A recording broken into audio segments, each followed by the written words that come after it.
¿Qué tal? Buenas noches, soy Maite Vizcarra, bienvenidos a Diálogo Abierto. Esto es una sesión más de estas charlas que tenemos para analizar la coyuntura. Evidentemente usted debe haber estado o sigue preocupado por la situación del Perú-Brasil. Todavía es un partido que no se define, pero usted puede hacer también ahora un excursus a esa situación política y adentrarse a las noticias del día de hoy.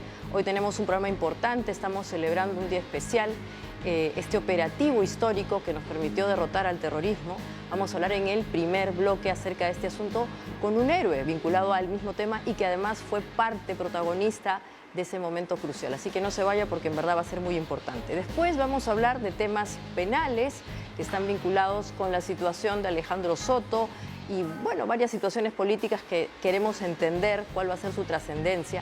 Y para finalizar, obviamente, nos vamos a ir hasta Tacna. Ahí vamos a hablar con un representante de la Defensoría del Pueblo para conocer cómo está la situación de la migración. Otra vez ha empezado a incrementarse esta situación particular en la frontera que tenemos con Chile y obviamente eso hay que empezar a controlarlo. Así que sin más dilación, estas son las noticias que le presento para que cierre su día cuando termine de ver el partido. La siguiente, por favor. La primera. Bueno, la primera está vinculada a que hoy día en una actividad oficial la presidenta Dina Boluarte ha indicado que no va a salir ni un sol del erario nacional que esté vinculado a indemnizar a sentenciados por terrorismo. Esto en relación al pedido del señor Polay Campos, evidentemente, ¿no? Y justamente ese tema vamos a hablar del terrorismo, de las formas en que ha ido evolucionando este tipo de prácticas antisistema, hay que decir las cosas como son, y que evidentemente no deberían de ninguna manera camuflarse ni pasar por agua tibia. La siguiente está vinculada, ahí vamos a verla, a que el Poder Judicial dictó 122 sentencias de criminalidad organizada y corrupción entre enero y agosto del año 2023, ha señalado el presidente de la Corte Superior Nacional de Justicia Penal. Y esto es importante, pero todavía son pocas, porque, como sabemos, este tipo de prácticas son estructurales y hay que seguir de manera constante. Cualquier esfuerzo todavía es pequeño. La siguiente. Muchas gracias. Bueno, y esta es una noticia que es complicada porque en verdad el sistema educativo en el Perú, ya sabemos, es frágil. Los últimos tiempos, después de la pandemia, además se ha visto más frágil. Hay problemas de meritocracia, hay temas también de infraestructura, pero en este caso estamos llamando la atención sobre una situación muy particular y es que el Ministerio de Educación ha detectado 59 colegios privados que estarían funcionando sin autorización, o sea, de una manera ilegal. Y si esto es así en Lima, no queremos pensar cómo será al interior del país.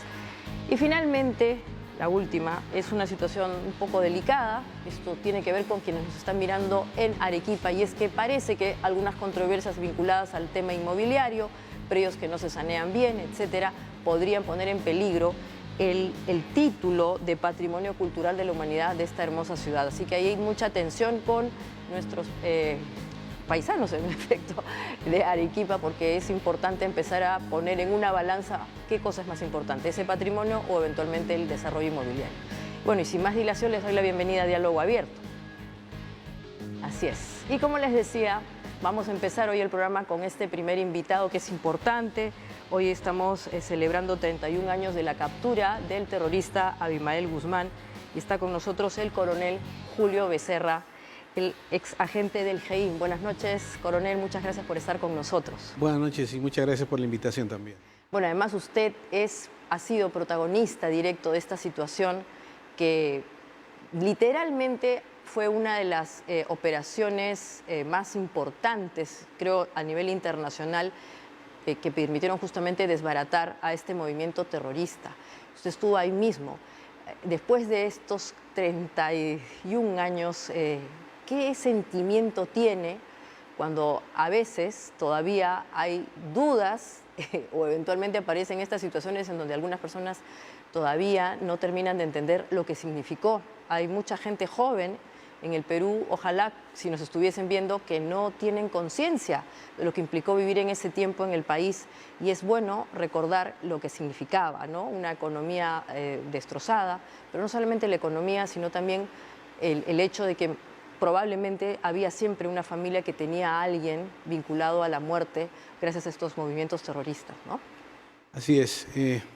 Tengamos en cuenta que precisamente pasaron 31 años que se celebran.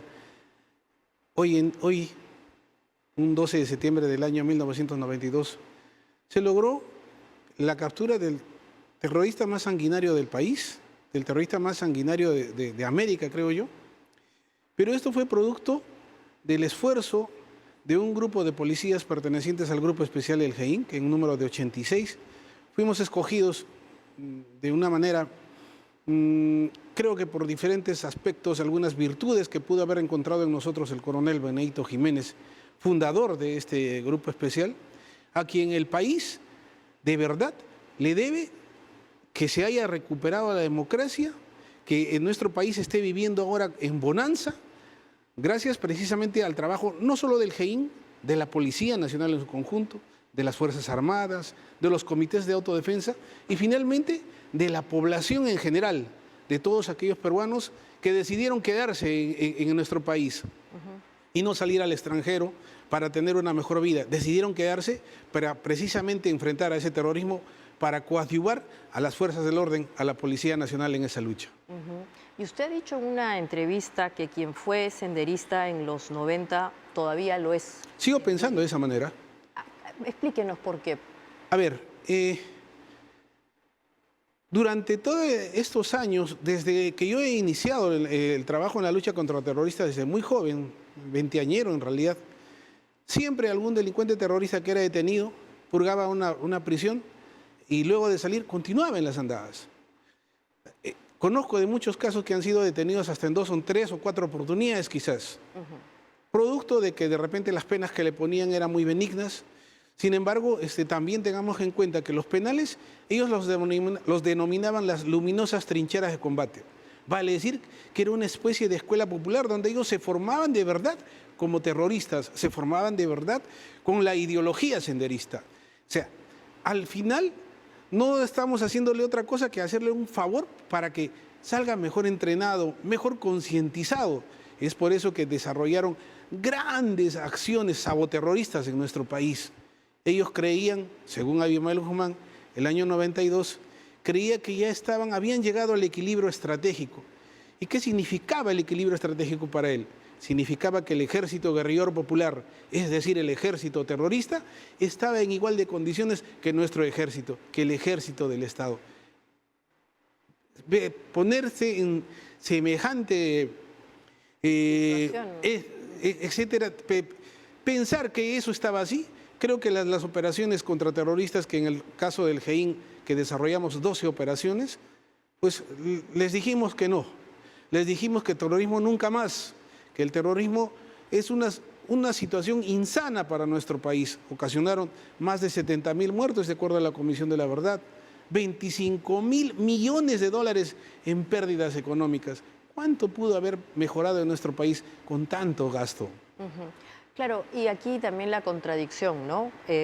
Pensar, o sea, hay justamente esta ideología que tienen detrás, que supuestamente buscaba una reivindicación matando personas y obviamente a los más débiles dentro de la población, ¿no es cierto?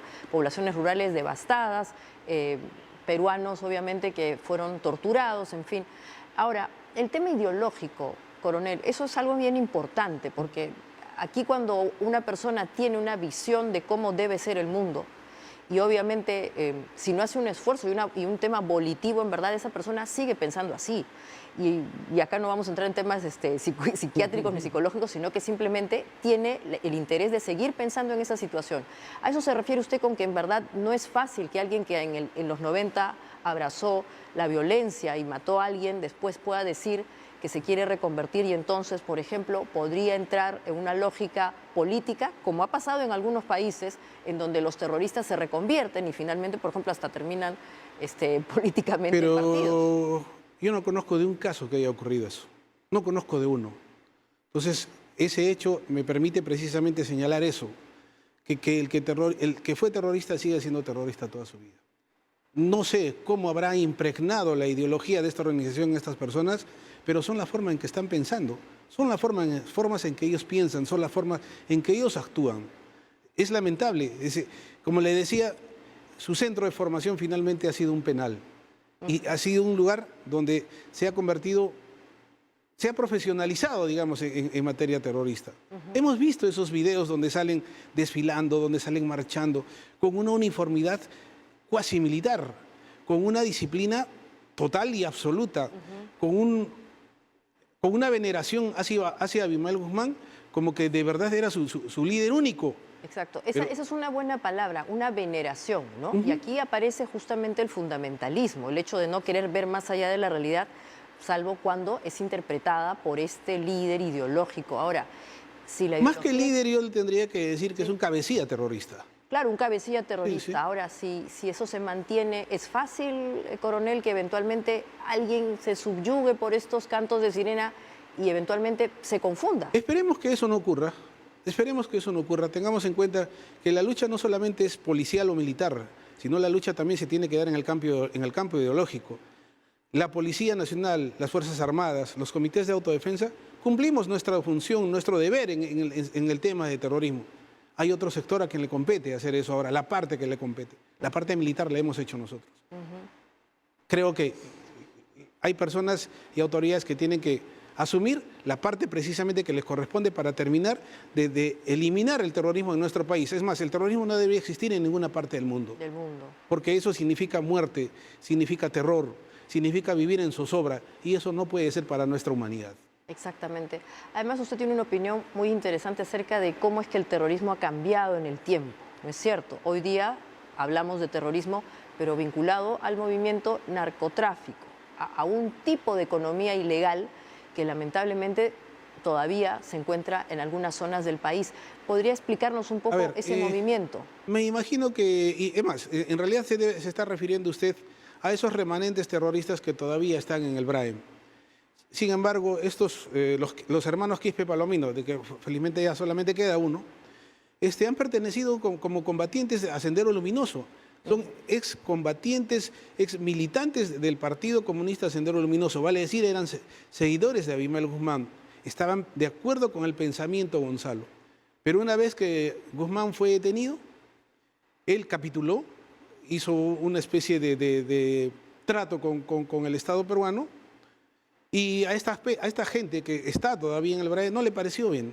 Decían que él era el principal capitulador, o sea, estaba renunciando a lo que realmente decía el pensamiento Gonzalo, y ellos deciden deslindar del pensamiento Gonzalo. Ahora son marxistas, leninistas, maoístas, y tienen una forma de combatir, pero el tiempo, el momento, el lugar lo dice. Ellos ya no son prácticamente una organización terrorista como tal, sino se han aliado al narcotráfico. Claro. Prácticamente se ha convertido en un modo de vida para ellos, pero siguen teniendo armas. Sigue siendo un peligro para nuestro país porque en cualquier momento podría aflorar, pero creo que las Fuerzas Armadas, la Policía Nacional, la Dirección contra el Terrorismo está haciendo su trabajo y lo está haciendo de manera muy profesional. Obviamente el hecho de haber aparecido sistemas informáticos hace que el trabajo sea más difícil. Todo lo tenemos a través del celular. Antes, en nuestras operaciones, entramos a un domicilio y encontramos literatura, encontramos en físico. Hoy en día no. La tecnología permite tener una situación que hoy puedo leerlo e inmediatamente puedo borrarlo, y para la policía se le hace difícil precisamente encontrar ese medio de prueba que los jueces y los fiscales piden, obviamente, para poder criminalizar el delito de terrorismo.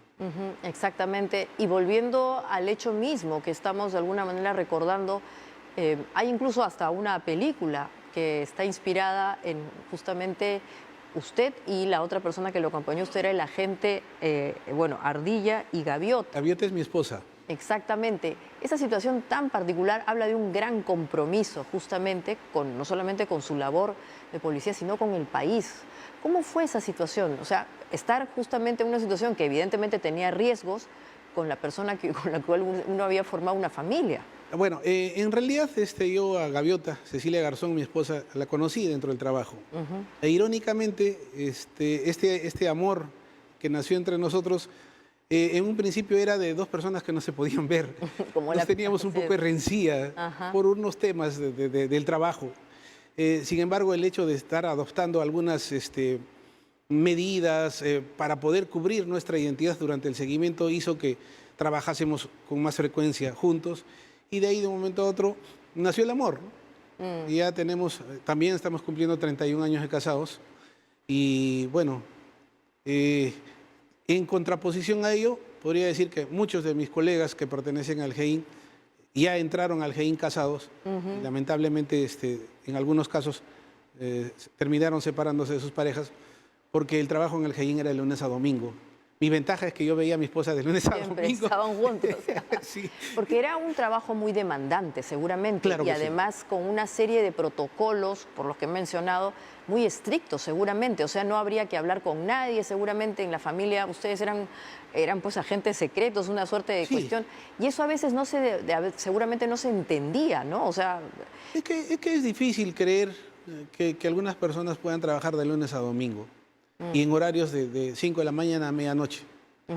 Era poco creíble, más aún teniendo en cuenta que aquellas veces la policía ganábamos un sueldo equivalente a $100 aproximadamente. Entonces, era para algunas familias, sobre todo las esposas o civiles de mis colegas, pues veían como que era algo ilógico trabajar 24/7 y ganar $100 al mes, ¿no? Exactamente. Bueno, y en verdad esas situaciones que hoy día vemos así a distancia, en ese momento han sido claves justamente para el éxito de esta digamos, operación que justamente puso final a esta situación. Ahora, usted ha mencionado, no había tecnología, evidentemente todo se hacía analógicamente, con papeles. Habrá sido muy importante justamente el rol de liderazgo de la persona que ha mencionado, pero también de ustedes como equipo, ¿no? De estar muy afiatados y obviamente confiar en que en verdad esto iba a ser exitoso. Mucha paciencia. Sobre todo la paciencia. Benedicto Jiménez decía, hacer de la paciencia un arte y de la espera una virtud. Eso funcionó con nosotros. Eso funcionó muy bien, nos cohesionó.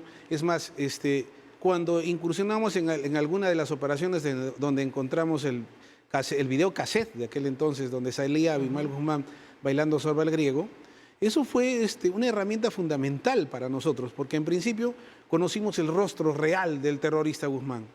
Conocimos también el rostro real de todos los componentes del comité central de esa organización. Ya sabíamos quiénes eran. Algunos ya nosotros los teníamos en vigilancia, pero en realidad no sabíamos con certeza de qué personaje se trataba. Entonces, ese video fue fundamental.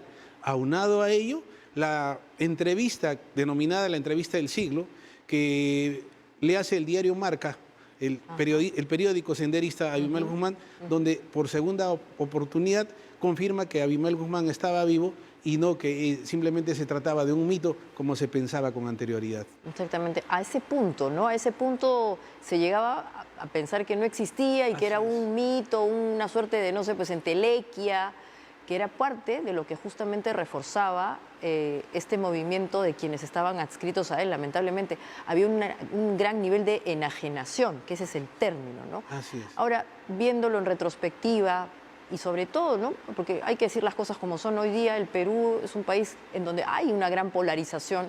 Hoy día nos polarizamos, nos enfrentamos por casi todo, pero no solamente el Perú, en la región hay este movimiento. ¿Cómo se hace, coronel? ¿Qué podría usted de alguna manera compartir con nosotros para tratar de justamente tener otra vez esos elementos de confianza y de ligación que nos permitan dibujar un escenario conjunto, ¿no? Porque a veces uno ve esto que ustedes lograron, casi imposible, y lo que hoy día tenemos, y uno se echa a pensar, y bueno, ¿qué pasó en ese momento? ¿Por qué hoy día no podemos tener esa capacidad de superar diferencias que a veces son, de verdad, a veces son diferencias minúsculas, pequeñas, con cosas más trascendentes como justamente mejorar la vida de tantos peruanos?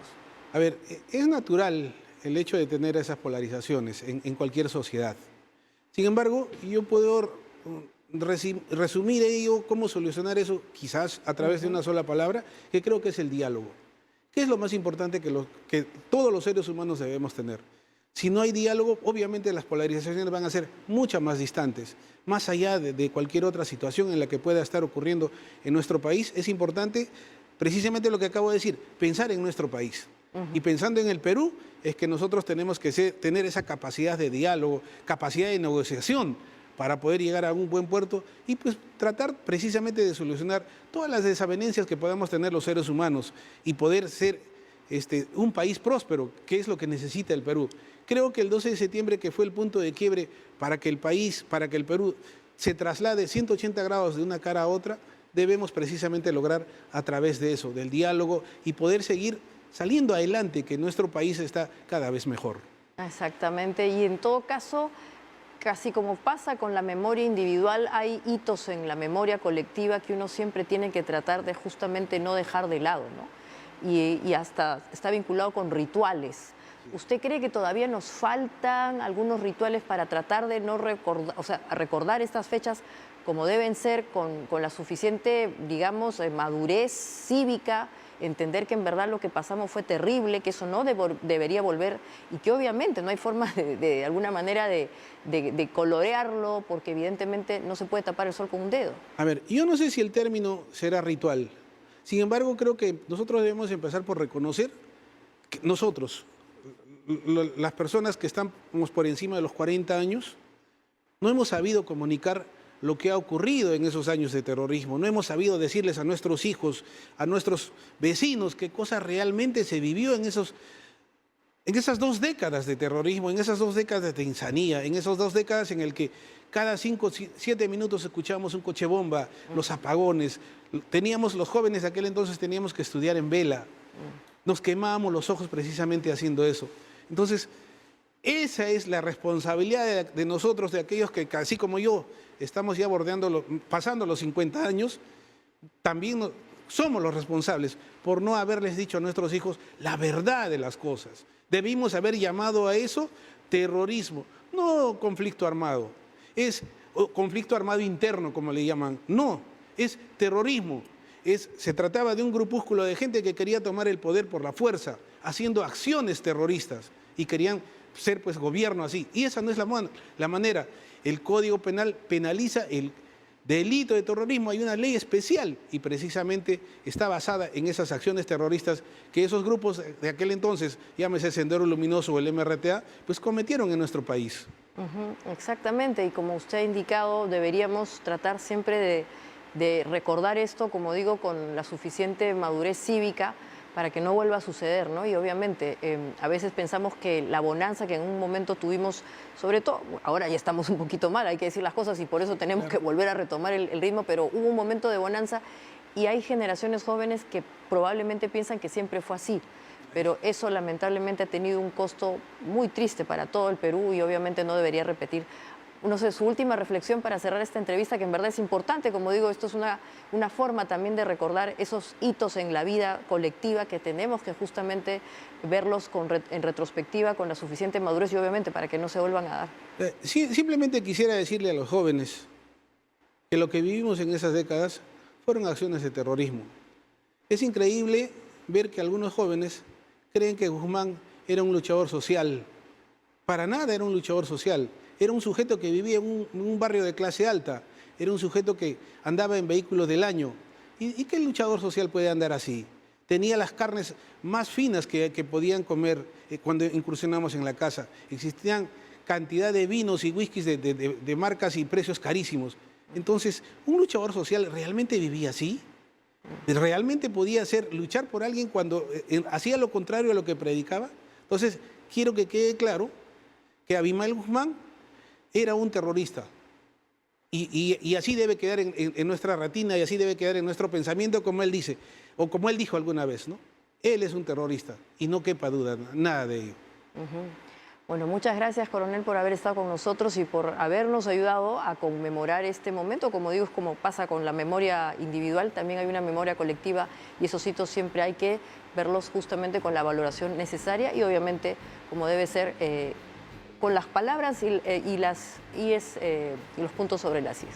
Gracias por eso. A usted, muchas gracias. Muy bien, y después de esto vamos a volver para hablar de temas penales, así que no se vayan, estaremos con nuestro abogado de siempre, que nos visita además ya propio de la casa, James Rodríguez. Con él vamos a tratar de entender la situación del señor Alejandro Sánchez, que ha sido detenido en los Estados Unidos. Así que no se vayan, esto es Diálogo Abierto.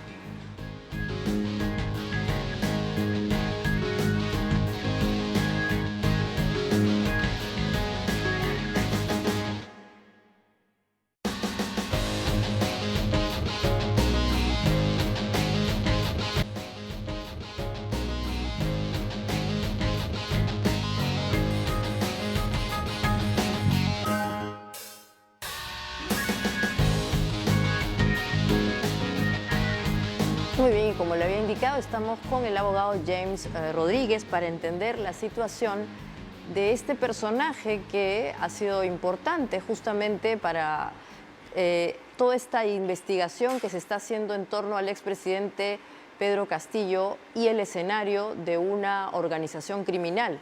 Me refiero al señor Alejandro Sánchez, que ha sido detenido en los Estados Unidos y queremos saber cuál va a ser su destino. Buenas noches, doctor Rodríguez. Gracias por estar con nosotros. Muy buenas noches, Maite. Como siempre, es un honor estar con ustedes, a sus órdenes. Así es. Lo que quisiéramos entender, doctor Rodríguez, es cuál es la situación de este señor allá en los Estados Unidos. ¿Está entre la expulsión y la extradición? A ver, por favor, grafíquenos cada escenario. Bien, con mucho gusto. Como lo sabe todo el país, el señor Alejandro Sánchez Sánchez es un prófugo de la justicia peruana y como tal ha huido de nuestro país. Todo indica de que se fue al país de México y ha intentado pasar o cruzar ilegal e ilegítimamente la frontera entre México y Estados Unidos. En esta acción ilegal ha sido detenida o detenido por la Policía de Fronteras o, digamos, la policía especializada en cuidar su frontera de los Estados Unidos. Una vez detenido, ha sido internado en un penal de Texas, como indica la ley, para personas ilegales, detenidas ilegalmente, y al ser un ciudadano peruano, se comunicó al cónsul peruano en Texas. Desde allí se ha tenido conocimiento de que este sujeto se encuentra detenido en territorio americano.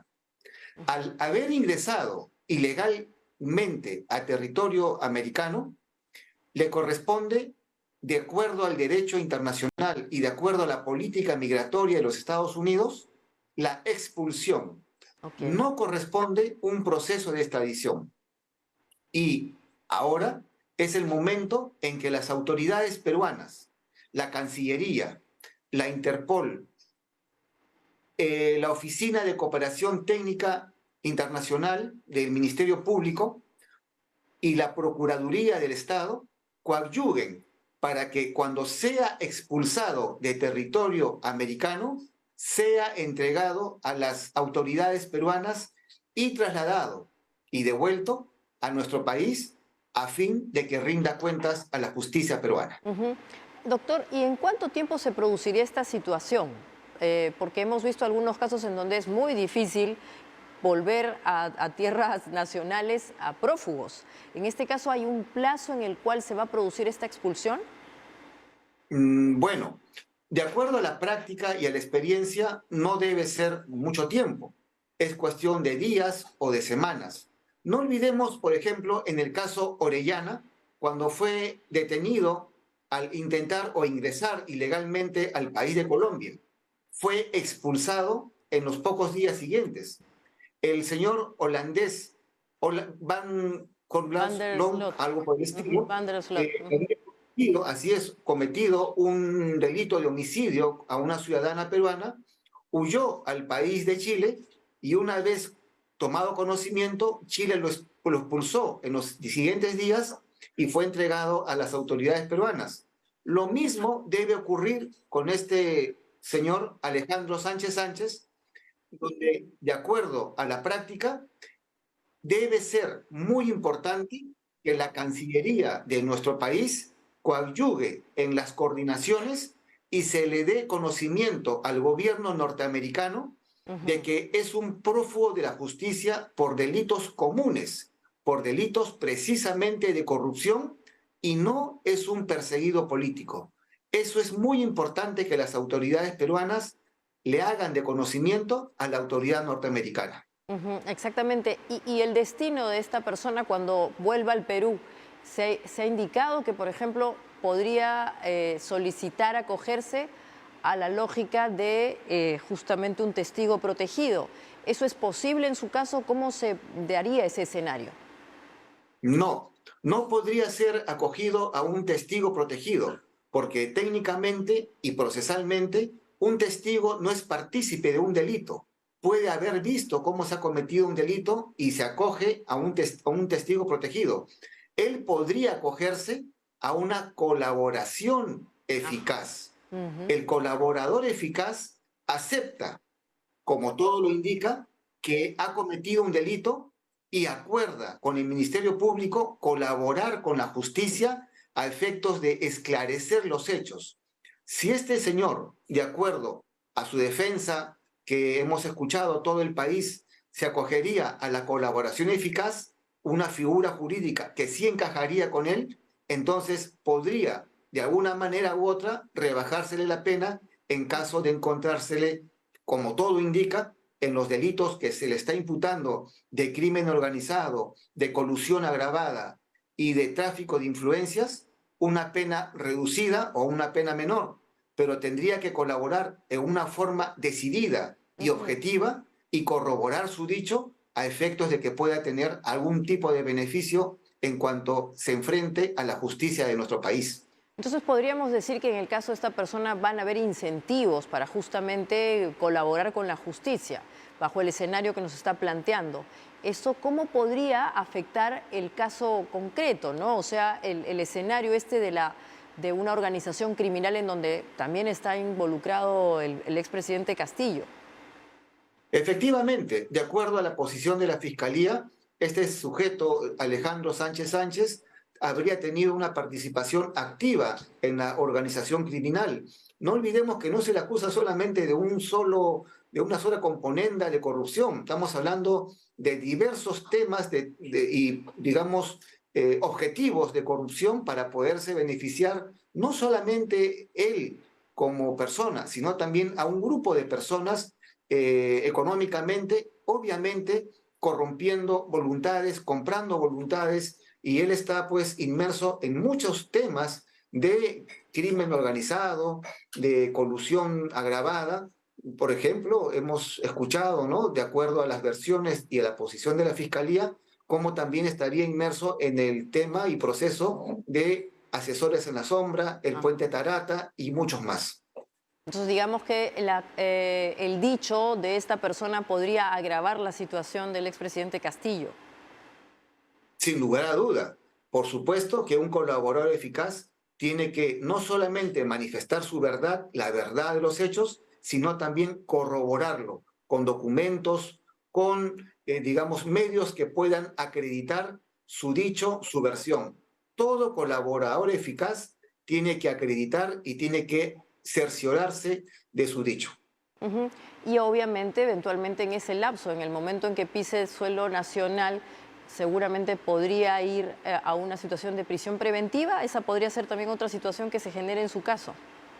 No olvidemos, Maite, de que este sujeto, Alejandro Sánchez Sánchez, pesa sobre él una orden judicial de 30 meses de prisión preventiva. En pocas palabras, una vez que pise suelo o territorio peruano, va a ser internado en una cárcel que designe el INPE. Eso es una orden judicial. Lo que llama la atención, Maite, y esto es muy importante, es que la orden judicial de captura internacional no se encuentre registrada en el sistema de la Interpol Internacional. Eso es algo de conocimiento público. Es decir, el nombre de Alejandro Sánchez Sánchez no se encuentra dentro del sistema informático de la Policía Internacional de Interpol con sede en Francia, en Lyon. En consecuencia, él no tiene una orden de captura internacional. ¿Cómo lo ha hecho y cómo lo ha logrado? Eso lo sabe él, porque la orden judicial, es decir, la orden emitida por el Poder Judicial de nuestro país, fue oficiado a la Interpol de Francia, pero al parecer no está inscrito. Todo indica de que este sujeto habría hecho alguna observación frente a esta orden de inscripción y se habría tratado de victimizar como si fuera un perseguido político. Y a todas luces, Maite, este sujeto, Alejandro Sánchez Sánchez, no es un perseguido político. Este sujeto está buscado y prófugo por la justicia de nuestro país por temas de corrupción. Ujú. Importante lo que menciona porque evidentemente esto ha hecho más difícil justamente ubicarlo hasta que se ha dado esta situación particular que probablemente va a terminar en un desenlace que es como está indicando la prisión y evidentemente eh, las delaciones que finalmente van a darle un giro más dramático seguramente al expresidente Castillo y obviamente a toda esta situación de corrupción tan lamentable que se dio en su gobierno. Muy cierto, creo que todo el país debe luchar contra la corrupción. Lo que sí llama la atención, Maite, y esto es algo bastante claro, de que en los días pasados hemos escuchado al Procurador Público Anticorrupción no tener conocimiento sobre si la vigencia o no de la orden de captura de este sujeto, Alejandro Sánchez Sánchez. Después manifestó de que sí se encontraba digamos, inmerso en el sistema de captura internacional de la Interpol.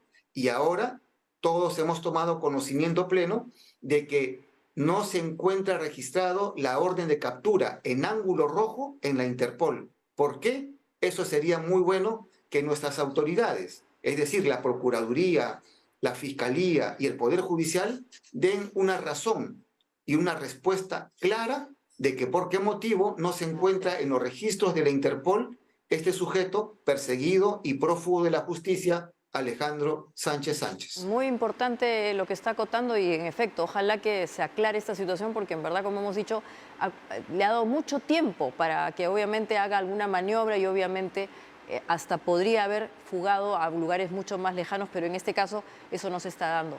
Doctor No Rodríguez. olvidemos, Maite, Sí, no olvidemos, Maite, que ya tenemos dos personas que están prófugas por la justicia, efectivamente, por la inoperancia o, digamos, de mi punto de vista, falta de responsabilidad de algunas autoridades. Algunas autoridades de nuestro país, como en el caso de César Inostroza, que nunca fue traído a nuestro país, el caso de la señora Elian Carr, que fugó de los Estados Unidos a Israel, y esperemos que este sujeto, Alejandro Sánchez Sánchez, no se fugue de los Estados Unidos, se refugie en México, sino que sea entregado a las autoridades peruanas y devuelto a nuestro país con la finalidad de que rinda cuentas a la justicia peruana. exactamente. Y otro caso, evidentemente no está en el ámbito político, pero que también ha tenido una relevancia muy importante, es la del feminicida Tarache.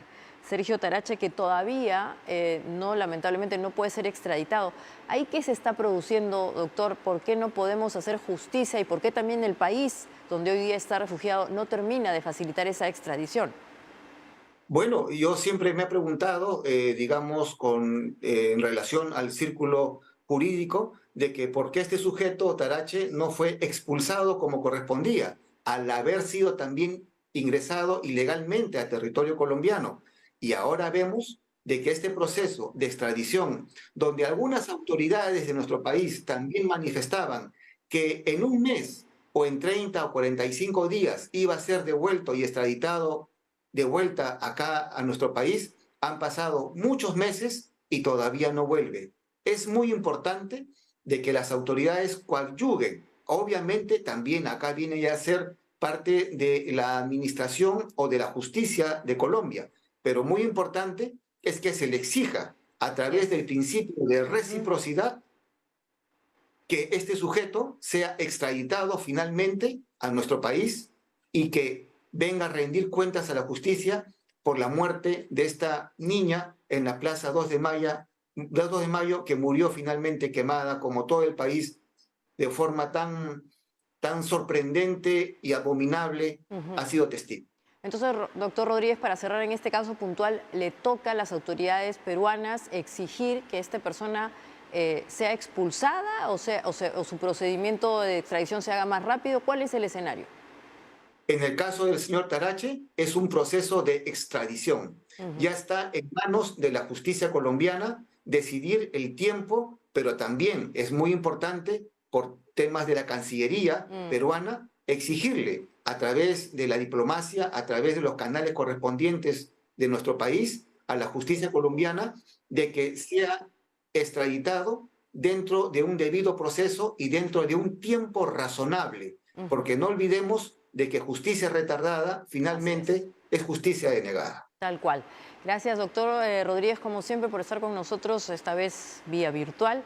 y obviamente agradecerle por habernos hecho este rápido recuento y entender la situación del señor Salazar y obviamente, lamentablemente, este sujeto Tarache. Hasta otra ocasión. Como siempre, un honor estar con ustedes, Maite. Buenas noches. Buenas noches, muchas gracias. Y después del corte vamos a volver con el jefe de la oficina de la Defensoría en Tacna, el señor Eduardo Vargas, para hablar sobre la situación de estos migrantes en situación irregular que se están volviendo a acopiar ahí, a juntar en la frontera. ¿Qué está pasando? Lo vamos a descubrir después del corte. Esto es Diálogo Abierto, ya volvemos.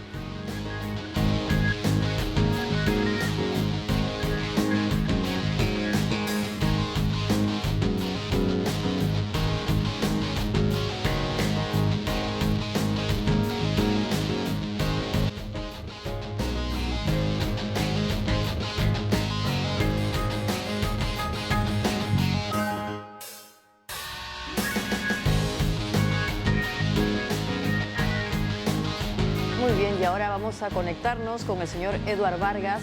Él es jefe de la oficina de la Defensoría de Tacna. Buenas noches, señor Vargas, gracias por estar con nosotros.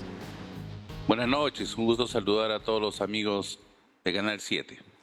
Bueno, habíamos anunciado que se está generando otra vez una reunión de migrantes en situación de irregularidad para que nos explique un poco cuál es justamente la dimensión del grupo de personas que están ahora y cómo es que justamente vamos a enfrentar esa situación. ¿Esto es comparable a lo que vivimos meses atrás o es otra situación? Bueno, justamente el día de ayer nos reunimos con todas las autoridades de la región de Tacna y estamos viendo que es una situación que está escalonando.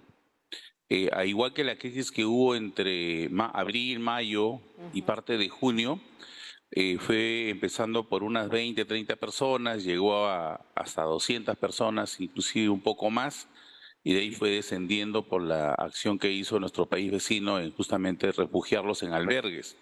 Entonces, aproximadamente hace una semana están apareciendo nuevamente migrantes en la frontera.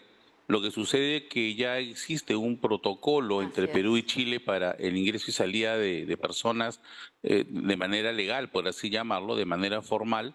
Y este grupo de migrantes lamentablemente pues carece de documentación, hay una salida del país irregular, ingreso irregular.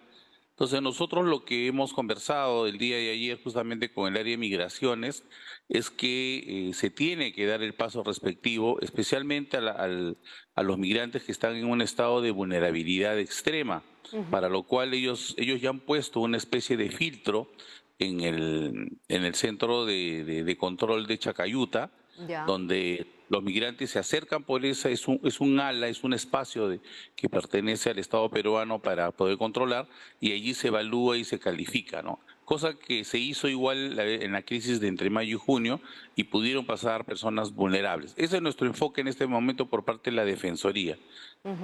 Claro, es básicamente priorizar a los migrantes que están en situación vulnerable y obviamente evitar situaciones de mayor riesgo. Ahora, el origen de estas personas, ¿cuál es? La anterior vez, en esa situación particular que ha descrito, estaba vinculada a personas de procedencia vinculada con Venezuela y obviamente también muchos estaban en situación de paso. En este caso, ¿cuál es el origen o cuál es la situación particular de estos migrantes y en situación irregular? Bueno, lo que tenemos conocimiento es de que en la crisis anterior el vecino país estableció albergues para tenerlos a ellos y fue el país vecino que hizo con la conexión con Venezuela para que vaya un avión y los recogiera. Aparentemente se está trasladando más migrantes de la zona sur de Arica. Están viniendo con mayor frecuencia y el día de ayer en la reunión nos señalaban de que lo que se está visualizando son familias completas. Padre, hijos, madre, abuelo, etcétera, ¿no? O sea, se está viendo grupos más familiares. Si bien es cierto, son grupos mucho más tranquilos que los anteriores, porque en la crisis de mayo efectivamente vino gente un poco agresiva, ¿no? Que impidió el paso de los vehículos, bloqueó la frontera. Pero en este caso no se está viendo todavía eso, ¿no? Entonces, la policía ya ha enviado un contingente, lo va a reforzar, está pidiendo más personal. El día de ayer hemos quedado en que tienen que intervenir relaciones exteriores para hacer el contacto con el país vecino para ver justamente cómo se puede de una manera viabilizar esta situación, ¿no? Sí nos preocupa porque la preocupación en la región de Tacna es que van a ocupar otra vez las vías públicas, se van a establecer en parques. Esa es la preocupación que de alguna manera aquí la región está pues, actuando, ¿no? Nos vamos a reunir el día de mañana también con las autoridades en horario de la tarde, justamente para ver este tema y ojalá que estén todos los actores, ¿no? Hay que también señalar que la OIM y ACNUR son los entes cooperantes que están permanentemente en fronteras tratando de ayudarlos. Hay una caseta de orientación inclusive para ellos, para que sepan. La mayoría solamente no se va a quedar en Tacna, ellos están siguiendo una línea que quieren salir del país aparentemente por Tumbes, ¿no? Para irse a Estados Unidos, Colombia, etcétera, ¿no? Entonces, todos están de paso, según nos informan, pero lamentablemente por una situación de vulnerabilidad y economía Se pueden tienen que hacer asentar. uso de las vías informales, ¿no? No, y Eso es lo que eventualmente se podrían asentar también en el Perú. Ahora, así es. esto es lo que pasa en la frontera terrestre, pero entendemos que eventualmente los movimientos también se están dando a través de vías marítimas. ¿Esto es verdad? ¿Qué nos podría informar al respecto? Bueno, en el caso de esta zona sur, la mayoría de barcos son de salida, o sea, pasan nomás de Lima, parten a Santiago, el retorno es en alta mar, no hay una zona costera de embarcaciones pequeñas, ¿no? Salvo las pesqueras, pero en el caso de las embarcaciones pesqueras hay bastante control de la Marina chilena. Ellos sí tienen mejor logística de control, ¿no? La mayoría acá de paso es terrestre. Hay una zona que con el convenio en La Haya quedó un triángulo que quedó pendiente por tratar. Lamentablemente, y como es de conocimiento público, mucha de la frontera de Chile aún quedan minas. Y parece que con los últimos huecos que han habido los últimos años, algunas minas se han trasladado a la orilla. Entonces es una zona que no se transita mucho. Bueno, y el problema son las personas migrantes porque no sabemos cuál es la ruta que eligen, ¿no? Entonces la policía está tratando de hacer un resguardo en toda la zona, es muy extenso, es muy extenso. Ellos en la mañana, por ejemplo, usted ve un grupo de 30, 40 personas y al día siguiente ya no están. Entonces puede ser que hayan pasado por algunas zonas, ¿no? Entonces eso es lo que la policía está reforzando, nos informó ayer el general de la región. Ajá. Ahora, la otra vez, como bien indicó, esto se desbordó, incluso hubo violencia. ¿Estamos contando con el contingente policial necesario? ¿Qué dice el protocolo, señor Vargas, que justamente ha mencionado usted? Porque la crisis de mayo y junio nos dio algo positivo y es este protocolo entre ambos países. ¿Cómo se activa ese protocolo? ¿Cómo se da? ¿Quién es la autoridad encargada? Si nos podría comentar al respecto. El protocolo confluye en varias instituciones. Por el lado peruano es Migraciones, es la Policía Nacional y SUNAT, que está establecida ahí en la zona de control. Por el lado de Chile es la PDI, la Policía de Investigaciones, ellos tienen a cargo del control migratorio, ¿no? Entonces, el protocolo lo que señala es que el ingreso y salida de personas de Chile a Perú y viceversa son por pasos obligatorios y formales. ¿Esto qué quiere decir? Que de acuerdo a la ley de migraciones tiene que ser con pasaporte, tiene que ser con documentación. Entonces, si una persona se va a Chile, no pasa por el control de Santa Rosa, directamente ve a Chacayuta y ahí están los dos controles. De viceversa, igual. Ya. Entonces, estas personas migrantes, al no tener documentación, se acercan al paso de control sin pasar por el lado chileno. Es por eso que el lado peruano no los hace pasar porque existe ya un protocolo. Ya. Entonces, ¿qué hace? Al ver que no se les puede dejar pasar, comienzan a buscar las zonas externas.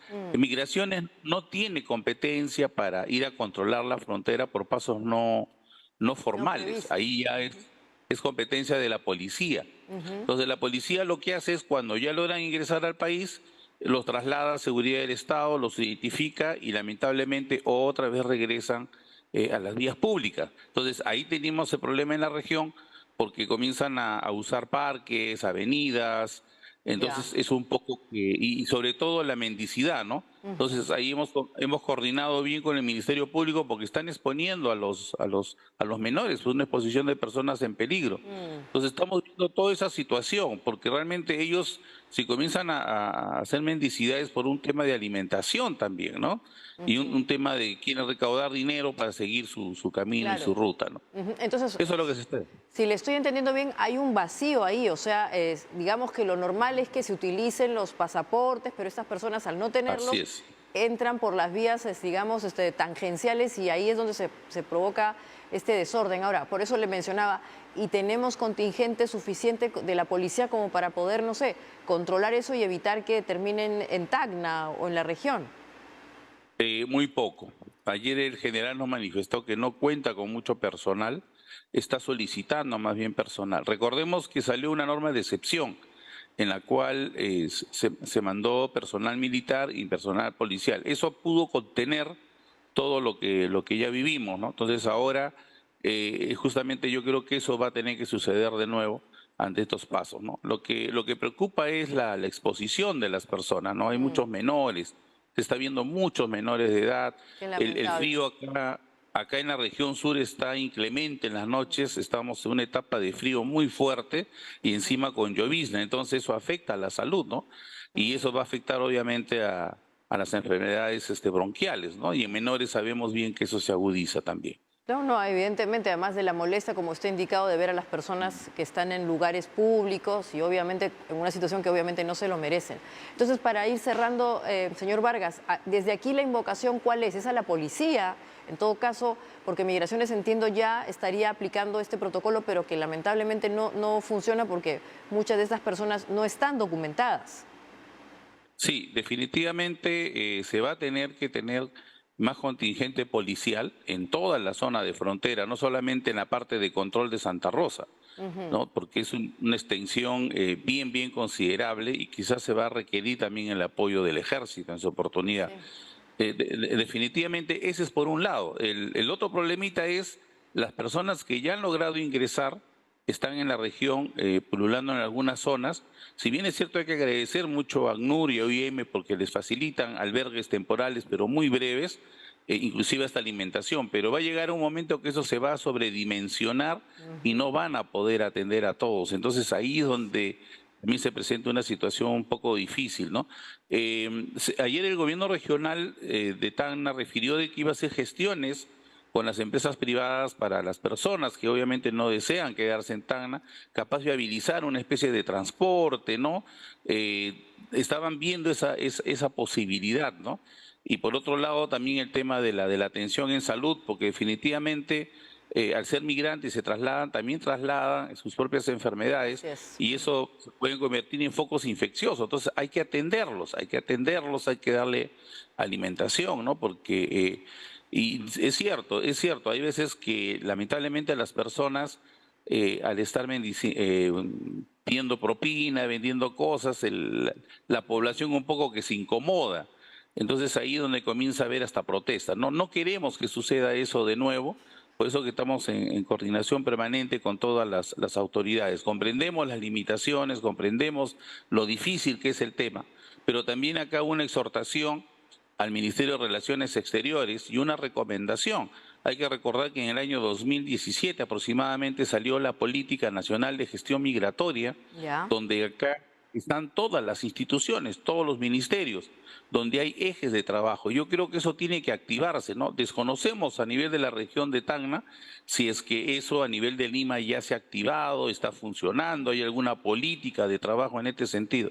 Sería bueno, porque acá la preocupación de las autoridades es, gobierno regional nos dice, en mi ley orgánica no tengo nada referente al tema, el gobierno local dice lo mismo.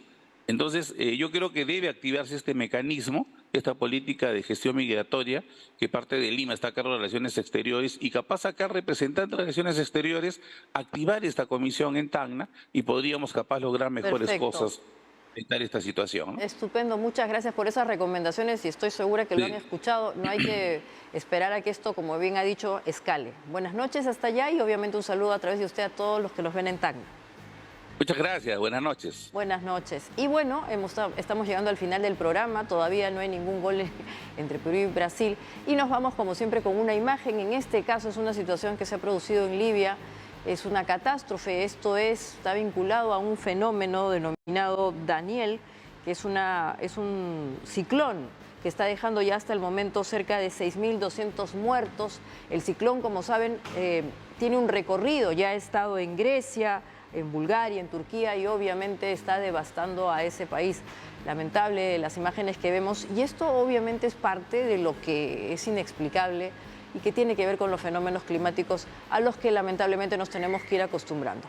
Si les ha gustado este programa, como siempre, le hacen un like y lo comparten por las redes sociales. Nos vemos mañana. Gracias.